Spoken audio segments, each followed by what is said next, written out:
Right, so it's not hard to notice the amount of people who are addicted to their phones nowadays, right? It seems like it's most people, and it's not necessarily that they're addicted to their phones, but what's on it.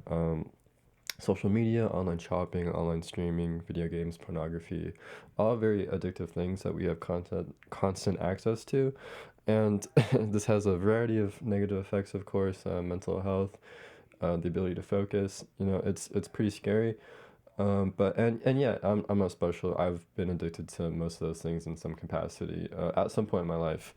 But I'm glad to say that I've grown past that and have learned to be more prudent about my technology usage. And yeah, I kind of wanted to discuss that in today's video and what I carry. I actually have another video on this channel talking about kind of why I carry a dumb phone. So if you haven't seen it, maybe check it out. But as a quick summary of that video, I still do own an iPhone, and I also carry a dumb phone as well. They have two separate numbers, and the iPhone is like still a communicator for me, but I use it as like the primary number that I give out to most people, and they're able to like iMessage me or WhatsApp me, and everything is gravy. And then the dumb phone is what I carry when I want to be fully immersed in whatever I'm doing, which tends to be most of the day. It's kind of changing somewhat nowadays, given I'm not a student anymore. But yeah, so it's basically like living without a phone for me because I only use it for like emergency contacts, and having any features on the dumb phone is more of like a quality of life upgrade rather than relying on the dumb phone, if that makes sense. So yeah, this video I won't really talk about my iPhone necessarily, but what I carry when I want to be fully immersed in whatever I'm doing, basically. Right, so the basics, of course, are the phone, keys, and wallet. So let's just go ahead and start. These are my keys to my car. I actually have a few cars. My favorite one, my IS 300, is currently getting worked on. So these are my Sienna keys. Yes, I own a minivan. Very cool, right? I actually really like my Sienna too. It's an O2 Sienna, and the IS is like a 04 5-speed. It is my baby. But yeah, those are my keys. Next we got my wallet. So because I carry a dumb phone, it's always nice to have the ability to write down ideas. And yeah, this wallet has like a little notebook that I can write stuff in, and it has a pen, which is awesome.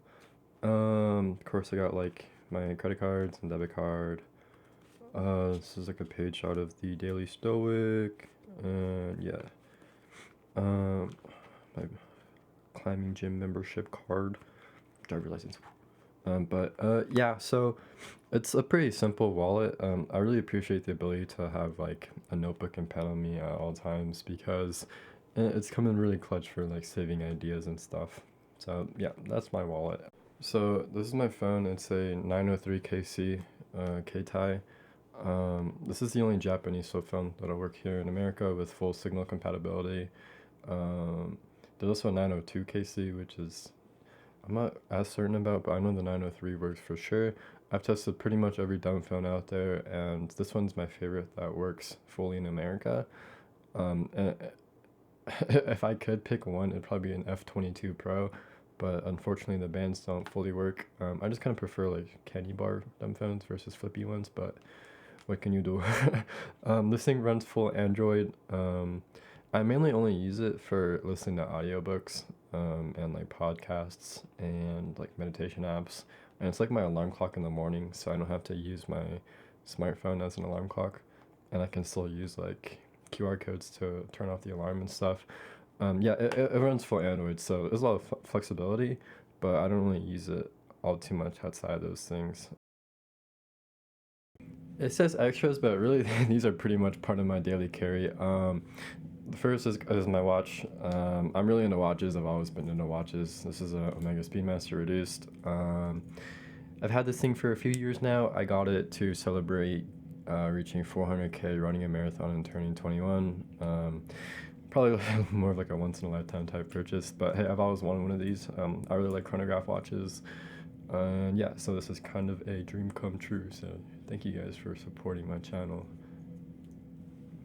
Also, having the ability to tell the time without pulling your phone is pretty clutch. Alright, so next we got my earbuds. These are Nothing Ear 2s. Basically, I'm a really big like Carl Pay simp. Nothing is one of my favorite tech companies at the moment. And yeah, so I got these. I was waiting for the black ones to come out for months, and they finally did. So I finally picked them up, and I've been using them nonstop. I had the ear ones; they weren't as good, and ear two is actually really solid. Last thing in my everyday carry is a pocket e-reader. I realize it looks like a phone, but it's really like an Android Kindle, basically, and just having the ability to carry my entire um, library on me is just amazing. I really enjoy reading. It's like one of my favorite hobbies. So just being able to pull out my little e-reader is so cool. That one I've done a video about before. It's called a Hisense Touch. I recently got this one too. It's a Hax Mini. It's pretty bad. Like 136 ppi, which is like really low resolution and stuff. But uh, I actually really like it. It's really like nice to hold and stuff. So I'm considering switching over to this just for like full-time reading only. This can't do like audio or books or anything like that. But yeah, I really love this product segment. So if you haven't heard of like pocket e-readers, um, it's such like a nice thing to have. Like the one thing, like the one last e-reader I'd probably get is like a HiRead Mini or a HiRead Gaze Mini. Um, I've been trying to get one, but yeah, I think that's probably my final e-reader. So yeah, I think that's it for this video. Bye.